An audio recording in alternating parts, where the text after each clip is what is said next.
मैं विकास मरी आप सभी का अपने YouTube चैनल पर पुनः एक बार हार्दिक अभिनंदन एवं स्वागत करता हूं। आज जो हम पढ़ने वाले एकदम आसान सी प्रश्नावली दे रखी है, आपने देखा होगा हमारे पास जो ठोस वस्तु थी घन, घना, बेलन और शंकु, ये जो हमें 3D आकृति दे रखी, इनका पृष्ठीय क्षेत्रफल कैसे निकाला जाता है, इन वस्तु ने कितना स्थान घेर रखा है, यानी हम कहेंगे कि जो आयतन किस प्रकार से हम निकालते हैं, तो किस प्रकार की इकाइयां होंगी हमारे सामने। चलो हम देखते हैं। तो सबसे पहले आप देख सकते हो हमें जो दे रखी प्रश्नावली कौन सी 16.1, हमने 16.1 के 1 से लेके 4 तक प्रश्न कंप्लीट कर लिए। और जो 16.1 में जो भी आपको प्रश्न दे रखे हैं वो घन और घनाभ से संबंधित है, यानी आगे पढ़ेंगे हम बेलन, शंकु, गोला, जो भी इकाई दे रखी है। लेकिन 16.1 में जो भी प्रश्न दे रखे हैं सभी प्रश्न घन और घनाभ के ऊपर ही निर्भर है। और घन और घनाभ से हम क्या आप देख सकते हो पृष्ठीय क्षेत्रफल और क्या निकालेंगे, आयतन। जो आपको आकृति दे रखी घन और घनाभ, इसका हम पृष्ठीय क्षेत्रफल भी निकाल सकते हैं और क्या भी निकाल सकते हैं, आयतन भी निकाल सकते हैं।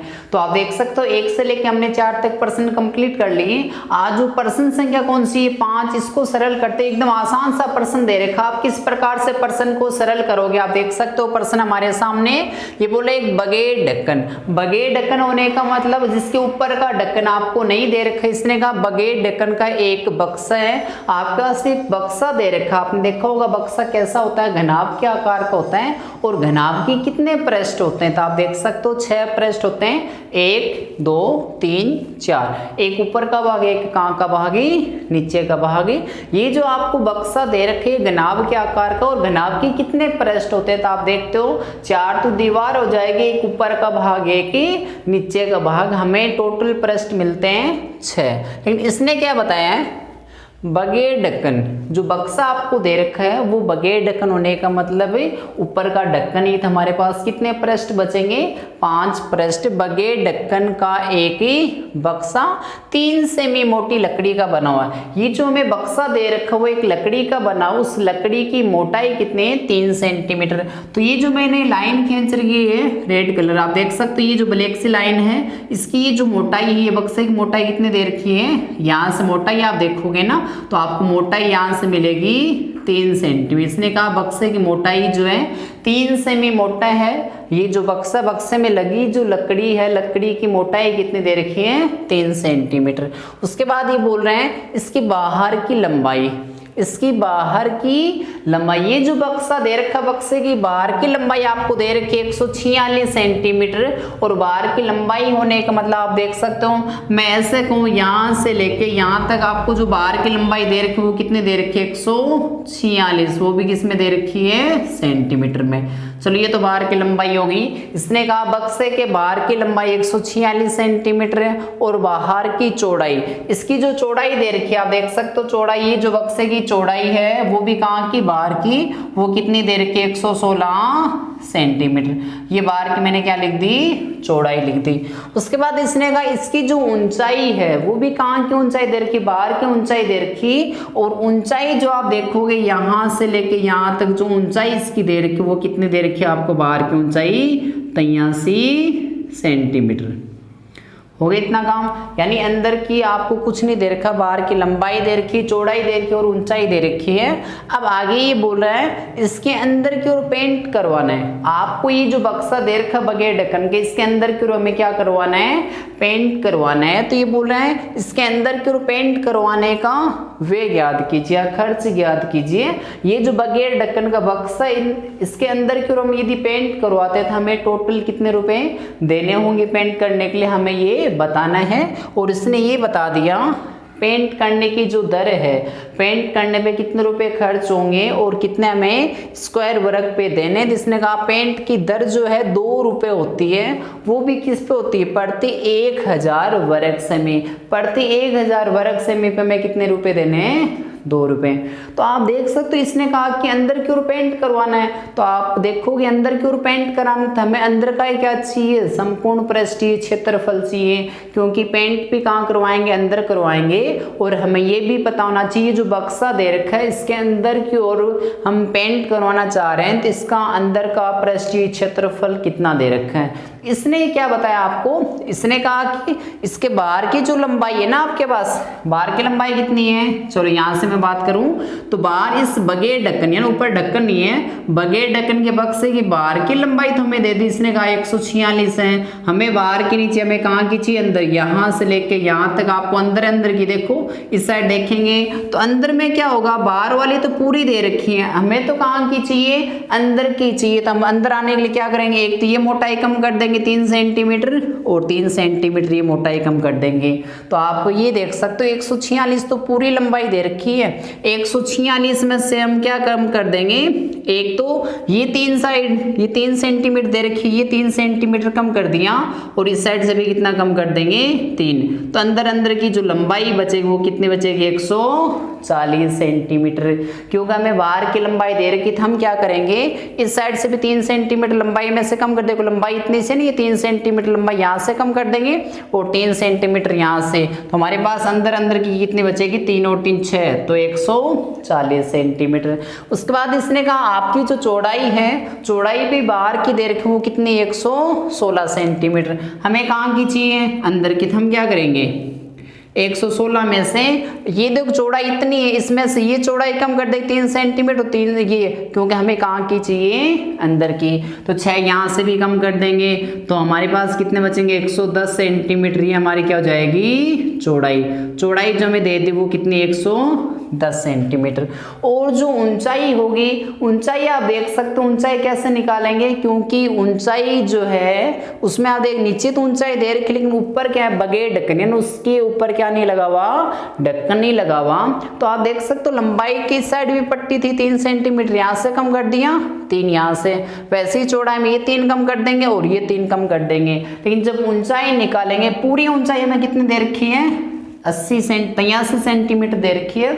हम क्या कर, नीचे नीचे की मोटाई कम कर देंगे तो अंदर अंदर की थी, हम ऊंचाई देखना चाहते हैं, अंदर अंदर की ऊंचाई जो हमें 83 माइनस कितने मिलेंगे, 3, क्योंकि ऊपर ढक्कन नहीं है और ढक्कन नहीं होने का मतलब क्या, ऊपर लकड़ी नहीं लगी हुई। नीचे पेंदे के ऊपर तो 3 सेंटीमीटर लकड़ी लगी हुई है लेकिन ऊपर बगैर ढक्कन या ढक्कन ही नहीं है, तो हम क्या कर देंगे, ऊपर वाले 3 कम कर देंगे। तो ऊंचाई कितनी बचेगी हमारी, 80 सेंटीमीटर। अब हम क्या कर लेंगे, इसका जो अंदर का पृष्ठीय क्षेत्र वो निकाल सकते हैं, और प्रश्न कभी भी करो तो सबसे पहले वो इकाई लिखेंगे जो हमें दे रखी। तो चलो प्रश्न को सरल करते हैं। कैसे सरल करेंगे देखना, सबसे पहले आपको ध्यान ये देना है, जो हमें इकाई दे रखी वो इकाई लिखनी है, दिया गया है।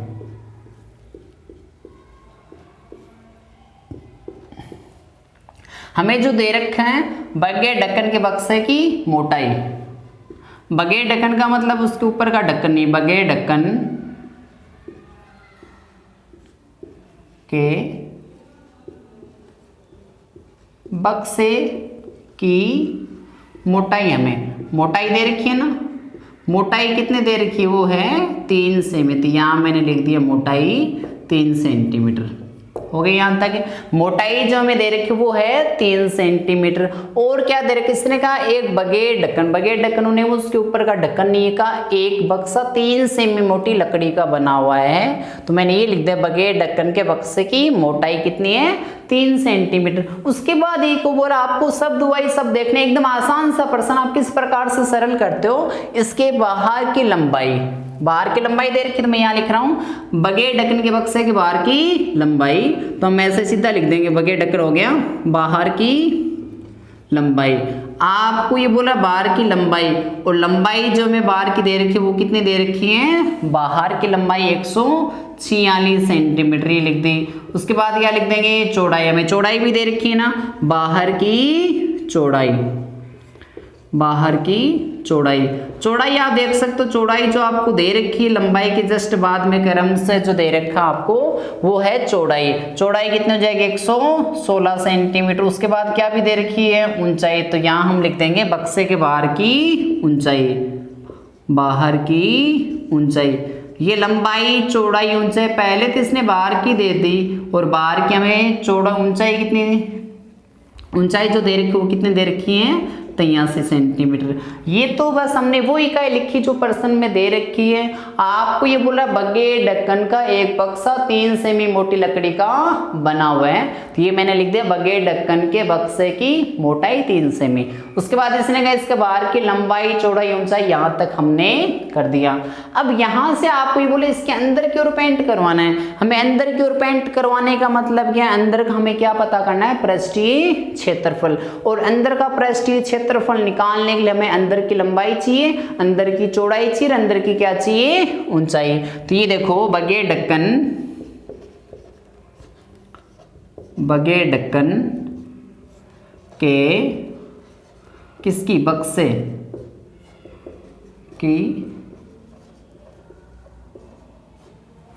बक्से की अंदर की लंबाई कितनी होगी। तो आप देख सकते हो बाहर वाली लंबाई जो हमें दे रखी है वो कितनी है, 146। बाहर की टोटल जो लंबाई यहाँ से लेके आपको यहाँ तक पूरी 146 दे रखी है, लेकिन हमें कहाँ की चाहिए, अंदर की ओर पेंट करवाना है। तो छायांकित भाग जो आपको दे रखा है वो भी अंदर का ही चाहिए। तो हम कि छायांकित भाग इतना सा है, इसकी मोटाई कितनी, 3। तो इस साइड से लंबाई से कम कर देखो, लंबाई यहाँ से लेके यहाँ तक पूरी है, इसमें से मैं इतनी सी पट्टी ये कम कर दूंगा तो अंदर आ जाएंगे। और वैसे ये भी बाहर तक जा रहे हैं, इतने सी ये कम कर देंगे अंदर आ गए। तो 3 उस साइड से 3 इस साइड से, तो ये मैंने 3 तो आपने बाईं साइड से कम, 3 दाईं साइड से कम, तो अंदर की जो लंबाई बचे वो कितनी बचेगी, 140 सेंटीमीटर। वैसे ही हम अंदर की क्या लिख देंगे, चौड़ाई। ये मैंने लिखा अंदर की चौड़ाई आपको अंदर की कितनी मिलेगी वो आप देख सकते हो। तो बाहर की चौड़ाई पहले पता होनी चाहिए, बाहर की चौड़ाई कितनी है, 116 सेंटीमीटर। आप देख सकते हो बाहर की जो चौड़ाई दे रखी है वो 116 सेंटीमीटर है। तो बाहर की होने का मतलब इस भाग से लेके यहाँ तक पूरी आपको 116 सेंटीमीटर दे रखी है। हम ऊपर से 3 कम कर देंगे और नीचे से 3 कम कर देंगे। तो 116 में से 3 तो ऊपर का भाग, 3 ही नीचे का भाग, तो 116 माइनस कितने, 6, और कितने बचेंगे, 110 सेंटीमीटर। ये हमारे पास बचे 110 सेंटीमीटर। और ये चौड़ाई कहाँ क्या जाएगी, अंदर की। अब ऐसे ही अंदर की क्या निकाल लेते हैं, ऊंचाई। तो ये मैंने लिखा अंदर की ऊंचाई। और ऊंचाई जो है आप देख सकते हो, ऊंचाई जो है ना वो 83 तो बाहर की दे रखी है, लेकिन हमें कहाँ की चाहिए, अंदर की चाहिए। अब ऊंचाई में से ये बता रखा है जो ढक्कन है आपका, बगैर ढक्कन का बक्सा, बक्से की कितने पृष्ठ है, 5 ही पृष्ठ, 4 दीवार, 1 नीचे का भाग। तो ऊपर तो है ही नहीं, उसके लकड़ी नहीं लगी तो ऊपर से कम कर नहीं सकते हैं क्योंकि बगैर ढक्कन का, लेकिन नीचे तो लकड़ी लगी हुई ना पेंदे पे, वो 3 कम कर देंगे। तो यहाँ से -3 कितने हो जाएंगे, 80 सेमी। अब हम क्या करेंगे, इसका पृष्ठीय क्षेत्रफल निकाल देंगे। और पृष्ठीय क्षेत्रफल भी कितने पृष्ठ का निकाल पाएंगे, 5 पृष्ठ का निकाल पाएंगे, क्योंकि हमारे पास ऊपर का भाग ही नहीं है, बगैर ढक्कन है ना। तो यहां देखो मैं ऐसे लिख रहा हूं, बगैर ढक्कन के बक्से के अंदर का, वो भी क्या निकाल रहे हैं, पृष्ठीय क्षेत्रफल निकाल रहे हैं। एक बार वापस देखना, मैंने हर चीज लिख दी और भाषा आपको हमेशा एकदम स्पष्ट लिखनी ताकि आपको नंबर अच्छे मिले। बगैर ढक्कन होने के मतलब ऊपर का ढक्कन नहीं है, बगैर ढक्कन के बक्से के अंदर का पृष्ठीय क्षेत्रफल, अंदर वो भी बगैर ढक्कन है। बगैर ढक्कन होने मतलब 4 तो दीवार, तो 4 दीवार का पृष्ठीय क्षेत्रफल कैसे निकाल, 2 से गुणा करते हैं, किसको, लंबाई प्लस चौड़ाई और गुणा ऊंचाई। ये तो हम किसका लिख रहे हैं, ये तो 4 दीवार का पृष्ठीय क्षेत्रफल, लेकिन हमें तो 5 पृष्ठ दे रखे, 4 दीवार के साथ एक नीचे का भाग हो रहे हैं, उसका बाद चलो जोड़ देंगे। उसका कैसे निकालेंगे, लंबाई को और चौड़ाई को ये बोल रहे हैं गुणा कर दो, तो आपके पास कितने पृष्ठ का जाएगा, 5 का। ये तो 4 दीवार का पृष्ठीय क्षेत्रफल और ये नीचे का, क्योंकि उसने कहा है ढक्कन इसके है नहीं, बगैर ढक्कन का बक्सा है, तो इसका हम निकालते हैं। तो सबसे पहले हमारे पास कितना है, 2 से गुणा कर दे लंबाई आप देख सकते हो कहाँ की काम में लोगे, आप अंदर की काम लोगे। तो बक्से के अंदर की लंबाई कितनी, 140, फिर प्लस का निशान। ऐसे ही आपको ये बोल रहा चौड़ाई, अंदर की चौड़ाई जो दे रखी है वो आपको कितनी दे रखी है, 110, ये 110 गुणा ऊंचाई, वो भी अंदर की ऊंचाई कितनी है, 80, यहाँ पे 80, फिर प्लस का निशान, लंबाई को और चौड़ाई क्या करना है, गुणा। आपको जो लंबाई दे रखी, लंबाई कितनी हो जाएगी 140 को गुणा किससे करेंगे, चौड़ाई। और चौड़ाई आप देख सकते हो, आपको अंदर की जो चौड़ाई आपको दे रखी है, अंदर की चौड़ाई कितने जगह 110, ये हो गया। अभी तक तो हमने क्या कर लिया, जैसे सूत्र बता रहा था, सूत्र के अकॉर्डिंग हमने सारे माने रख लिए। अब हमें करना क्या, इसको सरल करना है। कैसे सरल करोगे देखना एक बार, 2 से गुणा करेंगे, किसको, पहले इन दोनों को जोड़ देते हैं, 0 और 0 0, 4 1 5, ये हमारे पास कितना आ गए 250, ठीक है। तो पहले ही बोला लंबाई और चौड़ाई का आपको करना क्या है, योग करना है। तो योग कर, जब कोष्टक उठाएं गुणा के निशान लगा दे, देखो 0 और 0 0, 4 1 5 और ये 2।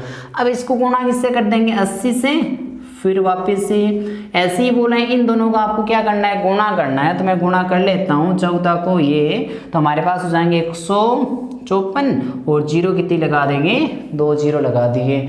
अब आपको करना क्या है, अब आपको इन सभी को एक बार गुणा करना है, ठीक है। तो हम क्या करेंगे, देखो 2 को गुणा करेंगे 25 से, कितने हो जाएंगे 50, और 50 को ये हमारे पास है। अब 2 जे रखे हैं, 2 को पहले गुणा किससे करेंगे, 250 से, कितने हो जाएंगे 500, और 500 को गुणा किससे करेंगे, 80 से गुणा करेंगे, हमारे पास आ गए 40,000। अब 40,000 में ये जोड़ देंगे 15,400, तो ये हमारे पास कितने हो जाएंगे 55,400। ये हमारे पास क्या आ गया, 55,400 वर्ग सेमी। इसने बता दिया आपके पास एक बगैर ढक्कन का बक्सा है जिसके ऊपर का भाग नहीं, तो इसका मतलब कितने पृष्ठ हो जाएंगे, 5 पृष्ठ। एक तो 4 दीवार हो जाएगी, एक नीचे का भाग। तो हमने क्या कर दिया, 4 दीवार और नीचे के भाग का संपूर्ण पृष्ठीय क्षेत्रफल निकाल दिया। वो कितना हो गया, 55,400 वर्ग सेमी। अब इसने कुछ बता रखा है, इसने कहा कि आपको ये पता करना है कि इसके अंदर की ओर पेंट करवाने का खर्च याद करना है। यदि हम अंदर की ओर पेंट करवाते हैं तो हमें टोटल कितने रुपए देने होंगे, हमें ये पता करना है। किस प्रकार से पता करेंगे, तो आप देख सकते हो, मैं थोड़ा सा यहाँ कर देता हूँ इसको वापस से। इसने कुछ दे रखा है, इसने कहा पेंट की दर जो है 2 रुपये प्रति 1000 वर्ग सेमी है। ये मैं ऐसे लिख सकता हूँ, जब आप क्या करवाते हो 1000 वर्ग सेमी, कितने वर्ग सेमी है, 1000 वर्ग सेमी पर पेंट की दर कितनी बताई इसने, 2 रुपये। ये बोलता है यदि आप क्या करते हो 1000 वर्ग सेमी पे पेंट करवाते हो तो आपको 2 रुपये देने होंगे। जैसे आप किसी कारीगर से, मिस्त्री से, जो भी आप पेंट करवाते हो, उसने क्या बता रखा है, उसने ये बताया कि पेंट की जो दर है आपको 2 रुपये कब देने होंगे, जब मैं 1000 वर्ग सेमी पे पेंट करता हूँ। तो मैंने यहाँ लिख दिया, मैंने ये कह दिया 1000 वर्ग सेमी पर 1000 वर्ग सेमी पर पेंट करने की दर वो कितने रुपए दे रखी है, 2 रुपये दे रखी है।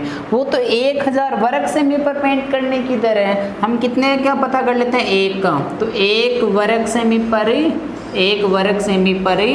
पेंट करने 1 वर्ग सेमी, क्योंकि मैंने 1000 को कहाँ भेजना है, भाग में। तो 1 वर्ग सेमी पर पेंट करने की दर कितने हो जाएगी, 2 बटना में कितने हो जाएंगे, 1000। हमें 1 का इतने रुपए लगते हैं, यानी 1000 वर्ग सेमी पे 2 रुपये देने होते, तो 1 पे कितने देंगे, 1000 को भाग में भेज देंगे। तो 1 वर्ग सेमी पे पेंट करने की दर कितनी होगी, 2/1000 रुपये। हमें तो 1 वर्ग सेमी पे नहीं करने, इसने बता रखा आपको 55,400 वर्ग सेमी पे पेंट करना है। मैं थोड़ा सा यहाँ कर देता हूँ। आप जैसे दुकान जाते हो तो आपको ये पता है कि आप तो 1 किलोग्राम के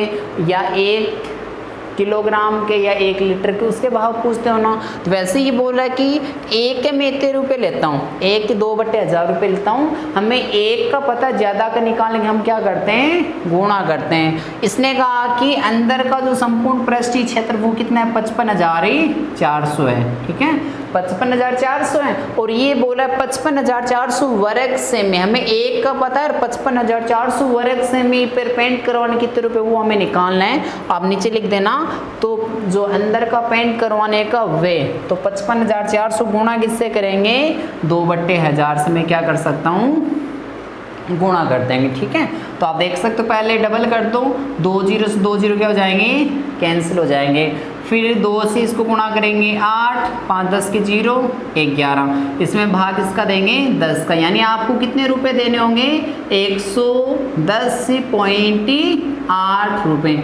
आपको पेंट करने के कितने रुपए देने, 110.8। तो किस प्रकार से हम सरल करेंगे, कभी भी आपको ऐसे दे रखा है 2 रुपये प्रति 1000 वर्ग सेमी का मतलब क्या है, आपने यहाँ लिख दिया 1000 वर्ग सेमी पर पेंट करने के 2 रुपये, तो हम 1 वर्ग सेमी के निकाले थे 2/1000, इसको गुणा किससे करेंगे, जो हमें संपूर्ण पृष्ठीय क्षेत्रफल दे रखा उससे। ठीक है, इनको गुणा करके सरल कर सकते हैं। आगे वाले प्रश्न की बात करते हैं। आगे जो प्रश्न दे रखा है, आगे वाले प्रश्न की बात करते हैं। आगे जो प्रश्न दे रखा है 6 का प्रश्न, एकदम आसान सा प्रश्न दे रखा है और किस प्रकार से सरल करेंगे इसको, तो आप देख सकते हो प्रश्न क्या बोल रहे हैं, ये बोल रहा है एक घनाभ है। तो आप देख सकते हो घनाभ किसे कहते हैं, जिसके कितने फलक होते हैं, 6 फलक, जिसकी लंबाई चौड़ाई ऊंचाई अलग अलग माप की होती है। एक घनाभ की लंबाई चौड़ाई ऊंचाई का योग कितना है, 19। हमें उसकी लंबाई भी नहीं पता, लंबाई कितने दे रखी है, चौड़ाई कितनी, ऊंचाई कितनी है। आपको ये बता रहा है कि जो भी उसकी लंबाई रही होगी, चौड़ाई रही होगी, ऊंचाई रही होगी, उसका जो योग करते हैं वो कितना होता है, 19। तो सबसे पहले जो हमें दे रखा वो लिख देते हैं। तो यहां मैंने लिखा दिया गया है, आपको जो दे रखा वो है घनाभ की लंबाई, घनाभ की लंबाई, लंबाई का, लंबाई हमें नहीं पता कितनी है लंबाई, उसके बाद बोल रहे हैं चौड़ाई, ये मैंने लिखी चौड़ाई व ऊंचाई, लंबाई चौड़ाई ऊंचाई का योग कितना दे रखे हैं, 19 सेमी है। तो यहाँ मैंने लिखा 19 सेमी।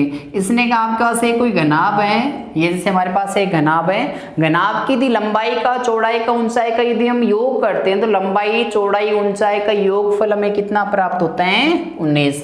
तो घनाभ की लंबाई, लंबाई का हम किससे दर्शा देते हैं, एल से लंबाई, उसके बाद चौड़ाई, चौड़ाई को 20 से दर्शाते हैं, ऊंचाई किससे दर्शाते हैं, एच। लंबाई का, चौड़ाई का और ऊंचाई का योग, योग का मतलब बीच में किसका साइन लगा दिया हमने, प्लस का साइन लगा रखा, योगफल कितना आता है, 19। ये हमारी समीकरण कौन सी हो जाएगी, पहले। आपको जो प्रश्न दे रखा है उसने ये कहा था आपको एक घनाभ की लंबाई चौड़ाई और ऊंचाई का योग कितना है, 19। तो हमने लिख दिया गया घनाभ की लंबाई चौड़ाई और ऊंचाई का योग 19 है, ये L + B + H बराबर कितने लिख दिए, 19। अब आगे इसने क्या बताया, तथा विकर्ण की लंबाई 11 सेंटीमीटर। विकर्ण किसे कहते हैं, आप जैसे कि देख सकते हैं घनाभ या कोई आपके पास एक कमरा है, कमरे के अंदर बड़ी से बड़ी छड़ कैसे रख सकते हैं। तो आप देख सकते हो यदि हम ऐसे रखेंगे बड़ी से बड़ी छड़ नहीं होगी, हमें बड़ी से बड़ी छड़ रखने मतलब इस कॉर्नर से लेके सामने के नीचे वाले कॉर्नर तक आनी चाहिए, इसके अंदर ये इसकी बड़ी से बड़ी क्या हो जाएगी, छड़ हो जाएगी, या ऐसे बोल सकते हैं विकर्ण भी बोल सकते हैं। तो कमरे में बड़ी से बड़ी छड़ कैसे रख सकते हैं, जितना इसका विकर्ण होगा या इस भाग से लेके आपको नीचे वाले भाग तक आना है, और ऐसे जितनी लंबाई आप इस विकर्ण की मिलेगी उतनी बड़ी छड़ रख सकते हैं। इसने ये जो आपके पास विकर्ण है, विकर्ण की लंबाई कितनी है, 11 सेंटीमीटर, ये भी इसने बताया है। घनाभ के विकर्ण की लंबाई, घनाभ के किसकी लंबाई दे रखी, विकर्ण, तो ये मैंने लिखा घनाभ के विकर्ण की लंबाई। तो विकर्ण की लंबाई हमने कहाँ से लिखी, इसने खुद ने दी है, और विकर्ण की लंबाई इसने बताई कितनी है, 11 सेंटीमीटर। हो गए यहाँ तक। अब विकर्ण का सूत्र क्या होता है, किसी भी इकाई का, चाहिए आयत का विकर्ण निकाल लो, चाहिए घनाभ का, चाहिए घन का, आप विकर्ण निकालना चाहते हो तो सबसे पहले आपको ये ध्यान रखना है, विकर्ण के लिए वर्गमूल का निशान आता है। विकर्ण के लिए किसका निशान आएगा, वर्गमूल। अब ये जो घनाभ दे रखा है, घनाभ की कौन कौन सी इकाई होती है, एक तो लंबाई होती है, एक चौड़ाई होती है, एक क्या होती है, ऊंचाई। तो इसकी 3 इकाई होती है, तीनों इकाई का वर्ग करके योग कर दो, लंबाई का स्क्वायर प्लस चौड़ाई का स्क्वायर प्लस ऊंचाई का स्क्वायर बराबर। इसने कहा घनाभ के विकर्ण की लंबाई, ये लंबाई है विकर्ण जिससे घनाभ की वीकेंड की लंबाई निकालने के सूत्र दे रखे बराबर कितने हो जाएंगे 11। ये समीकरण कौन सी हो जाएगी 2। तो आपने क्या देखा, इसने दो कंडीशन दे, एक बार वापस देख लो। इसने कहा एक घनाभ की लंबाई चौड़ाई और ऊंचाई का योग 19 है, तो मैंने यहाँ लिख दिया गया घनाभ की लंबाई चौड़ाई ऊंचाई का योग बराबर है 19, यानी L plus b plus h बराबर 19। ये समीकरण हमने पहले बोल दी। उसके बाद इसने कहा वीकेंड की लंबाई, वीकेंड जो आपको दे रखा है घनाभ के वीकेंड की लंबाई वो कितनी है 11, और वीकेंड की लंबाई का सूत्र क्या होता है लंबाई का स्क्वायर प्लस चौड़ाई का स्क्वायर प्लस ही ऊंचाई का स्क्वायर, इसका पूरे का वर्गमूल निकालते हैं। तो वीकेंड की लंबाई आपको कितनी दे रखी है 11। अब एकदम आसान सा प्रश्न आपने देखा होगा, हमने दो समीकरण जैसे इसने दे रखी वैसे वैसे हमने दो समीकरण बना ली। अब आपको करना है कि दोनों समीकरण का वर्ग करना है, तो वर्ग करेंगे दोनों समीकरण का। तो पहले नीचे जो समीकरण दे रही इसी का वर्ग कर लेते, तो मैंने ये लिखा समीकरण 2 का क्या कर रहे हैं वर्ग करने पे। और वर्ग कैसे करते हैं आप देख सकते हो, समीकरण जो दे रखी 2 इसकी दोनों साइड किसका निशान लगा देंगे स्क्वायर का निशान लगा दें, यानी घात कितनी लगा देंगे 2। तो लंबाई का स्क्वायर प्लस चौड़ाई का स्क्वायर प्लस ऊंचाई का स्क्वायर बराबर कितने मेरे पास ही 11। अब ध्यान देना हमने क्या लिखा समीकरण 2, तो समीकरण 2 को आपने जैसे दे रखी वैसे वैसे लिख दी। समीकरण 2 का करना क्या है समीकरण 2 का वर्ग करना है, तो यहाँ पे भी मैं स्क्वायर लगाऊंगा और यहाँ पे भी क्या लगा देंगे स्क्वायर, यानी वर्ग करने का मतलब घात कितनी लगाना 2। तो आपने देखा होगा वर्ग संक्रिया वर्गमूल संक्रिया की विलोम होती है। यदि आपको वर्ग भी दे रखा है और वर्गमूल भी दे रखा है तो वर्ग और वर्गमूल एक दूसरे से कैंसिल हो जाते हैं। हमारे पास क्या बचेगा लंबाई का स्क्वायर प्लस चौड़ाई का स्क्वायर प्लस ही ऊंचाई, क्योंकि वर्गमूल का निशान कैंसिल हो गया। उसके बाद 11 का आपको करना क्या वर्ग करना, जो हमें 11 संख्या दे रखी 11 का हमने क्या कर दिया वर्ग कर दिया। तो आप देख सकते हो 11 का वर्ग 11 से गुणा करने के बाद कितने 100। ये समीकरण कौन सी जाएगी 3। आपने क्या देखा अभी तक हमने पहले जो दो समीकरण बनाई एक समीकरण का वर्ग कर दिया, वो भी कौन से समीकरण का वर्ग किया है दूसरी। अब एक काम और करना, बस समीकरण आपको पहले का वर्ग करना था। हम क्या लिखेंगे समीकरण 1 का वर्ग ही करने पे। यहां मैंने लिखा समीकरण 1 का वर्ग ही करने पर। तो समीकरण 1 आप देख सकते हो यही है कि समीकरण 1 इसका भी वर्ग करेंगे, तो वर्ग करने का मतलब L plus b plus h इसका भी वर्ग कर देंगे, और दूसरे साइड जो दे रखे हैं 19 का भी क्या कर देंगे वर्ग कर देंगे। आप देख सकते हो L plus b plus h plus ये इनके वर्ग का सूत्र क्या होता है। तो आपने देखा होगा एक तो आपने a प्लस बी के होल स्क्वायर का सूत्र देखा होगा, a प्लस बी का होल स्क्वायर करना है। तो आपको ये बोला है दो ही पद आपके पास, पहला a है दूसरा कौन सा है b।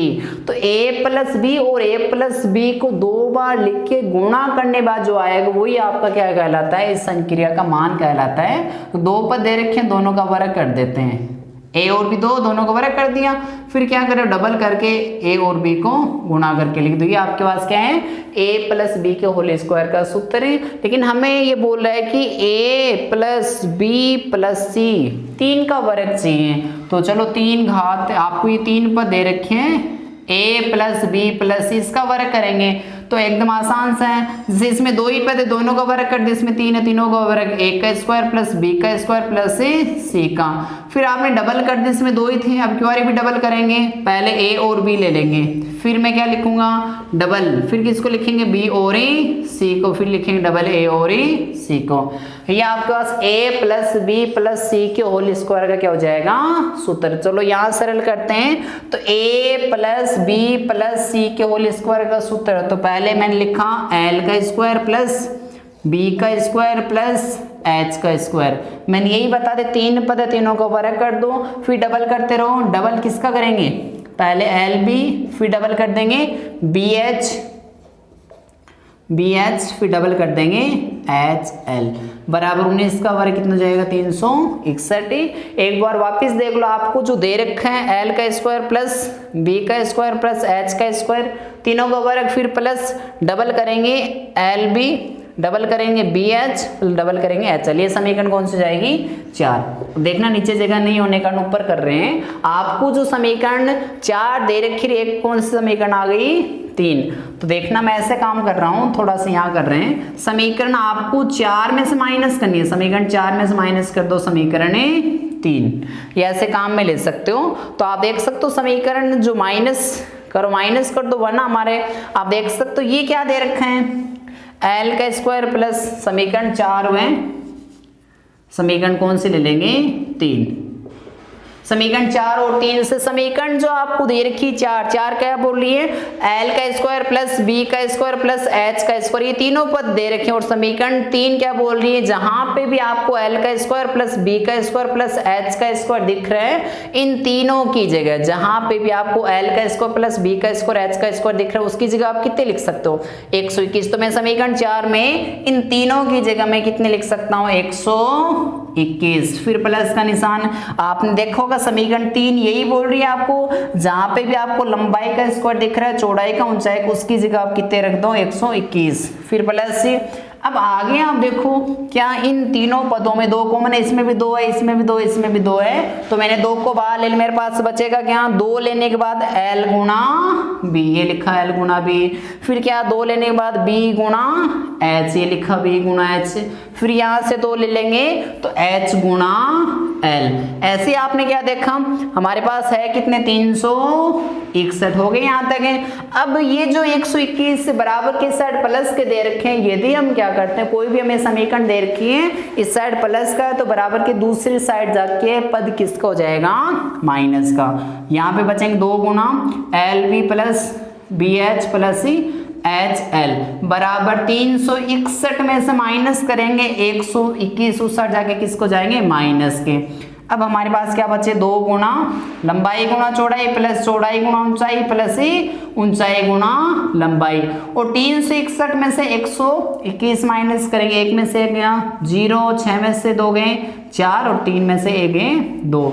ये हमारे पास किसका सूत्र है, तो आप देख सकते हो इसने कहा था कि घनाभ का संपूर्ण पृष्ठीय क्षेत्रफल, घनाभ का संपूर्ण पृष्ठीय क्षेत्रफल निकालना है। ये घनाभ के संपूर्ण पृष्ठीय क्षेत्रफल का सूत्र है 2 से गुणा कर दो लंबाई गुना चौड़ाई प्लस चौड़ाई गुना ऊंचाई प्लस ऊंचाई गुना लंबाई। तो संपूर्ण पृष्ठीय क्षेत्रफल हमारे पास कितना आ गया 240, वो भी किस में लिखेंगे वर्ग सेमी में। एक बार प्रश्न वापस देख लो, प्रश्न एकदम आसान सा दे रखा है, और किस प्रकार का प्रश्न, यदि हम प्रश्न को ध्यान से पढ़ लेते हैं तो प्रश्न आराम से सरल हो जाता है। तो आप एक बार पुनः देख लो, आपको जो प्रश्न दे रखे हैं इसने कहा एक घनाभ की लंबाई चौड़ाई ऊंचाई का योग कितना है 19, हमने यहाँ तक पढ़ लिया, ठीक है। और यहाँ तक पढ़ के आपको ये समझ में आया एक घनाभ है जिसकी लंबाई भी है चौड़ाई भी ऊंचाई, लंबाई चौड़ाई ऊंचाई है कितनी है हमें नहीं पता, लेकिन इसने ये बता दिया कि लंबाई का चौड़ाई का और ऊंचाई का योगफल आपके पास कितना है 19। इसको मैंने नाम दे दिया समीकरण 1। जैसे आपको प्रश्न दे रखा हो, प्रश्न को ध्यान से पढ़ के आप सरल कर सकते हो। उसके बाद इसने कहा तथा विकर्ण की लंबाई 11 सेमी है, इसका एक विकर्ण है, किसका विकर्ण घनाभ का, घनाभ के विकर्ण की लंबाई कितनी बताई इसने 11 सेमी। यानी विकर्ण की लंबाई का सूत्र क्या होगा, अंडर के अंदर आएगा लंबाई का स्क्वायर प्लस चौड़ाई का स्क्वायर ऊंचाई स्क्वायर बराबर 111। आपको 2 समीकरण बनानी है, 2 ही कंडीशन दे रखी है, आपको 2 ही समीकरण बनानी है। उसके बाद बस इतना सा ध्यान रखना है, दोनों समीकरण जो हमने बनाई है दोनों समीकरण का वर्ग कर देंगे, एकदम आसान प्रश्न है। तो पहले मेरे पास नीचे 2 नंबर समीकरण मैंने ऐसे लिख दिया, समीकरण 2 का वर्ग करेंगे, ये समीकरण जो दे रखी यहाँ लिख दिया आपने, और ये अब इसका वर्ग करने, इसका यहाँ पे भी 2 घात यहाँ पे भी 2 घात, वर्ग से वर्गमूल का निशान कैंसिल होगा। हमारे पास क्या बचा लंबाई का स्क्वायर प्लस चौड़ाई के स्क्वायर प्लस ऊंचाई के स्क्वायर, और 11 को 11 से गुणा करते 121, समीकरण कौन सी जाएगी 3। ऐसे ही ये तो हमने समीकरण 2 का वर्ग कर दिया, ऐसे समीकरण 1 का वर्ग कर दो। समीकरण 1 क्या है, लंबाई का स्क्वायर प्लस चौड़ाई के स्क्वायर प्लस ऊंचाई स्क्वायर बराबर, ये आपके पास स्क्वायर कर दिया, बराबर का निशान 19 का वर्ग। अब आप देख सकते हो a प्लस बी प्लस सी के वर्ग का सूत्र क्या होगा ए का स्क्वायर लंबाई का स्क्वायर, फिर इसका भी वर्ग कर देंगे, इसका फिर डबल कर देंगे, पहले एल और बी को, फिर डबल कर देंगे बी और एच को, फिर डबल करते हैं एच और एल को, 361 आ जाएगा। अब ये समीकरण 4 है, तो मैंने क्या लिखा, समीकरण 4 और 3 से। समीकरण 4 में हम क्या करेंगे, जहां पे भी हमें ये दिख रहा है, देखने एक बार मैंने सर्कल बना दिया, लंबाई का स्क्वायर प्लस चौड़ाई का स्क्वायर प्लस ऊंचाई स्क्वायर, इनके स्क्वायर की जगह कितने लिख सकते हैं, 121, फिर प्लस, और इन तीनों में आपने क्या देखा कि आपके पास कौन सी इकाई कॉमन है, 2, तो 2 कॉमन ले लिए, लंबाई गुणा चौड़ाई प्लस चौड़ाई गुणा ऊंचाई प्लस ऊंचाई गुणा लंबाई बराबर 361। अब 121 उस साइड किसको जाएंगे, माइनस के, माइनस करेंगे 240, ये घनाभ का संपूर्ण पृष्ठीय क्षेत्रफल हमारे पास कितना आ गया, 240। जो भी भैया बहन इस वीडियो को देख रहे हैं वो आगे से आगे इस वीडियो को शेयर करते रहे, क्योंकि आप देख सकते हो आपके साथ साथ जो बच्चे घर पे बैठे हैं, जो स्कूल नहीं जा पा रहे या जैसे ट्यूशन वगैरह नहीं ले पा रहे, उनको भी इस चीज़ का बेनिफिट हो जाए। तो आपको करना है कि इस वीडियो को ज़्यादा से ज़्यादा एक दूसरे अपने जो भी मित्र हैं उनके साथ शेयर करना आपको। यदि आप हमारे चैनल पर नए हो, यदि आप मेरा वीडियो पहली बार देख रहे हो, तो प्लीज़ मेरे चैनल को सब्सक्राइब जरूर कर लीजिए, ताकि जैसे मैं वीडियो अपलोड करता हूँ उसका लिंक सबसे पहले आपके पास ही आ जाए, आप आराम से वीडियो को देख सकते हो। आगे से आगे शेयर करना और हमारे चैनल को लाइक करना ना भूलें। जय हिंद।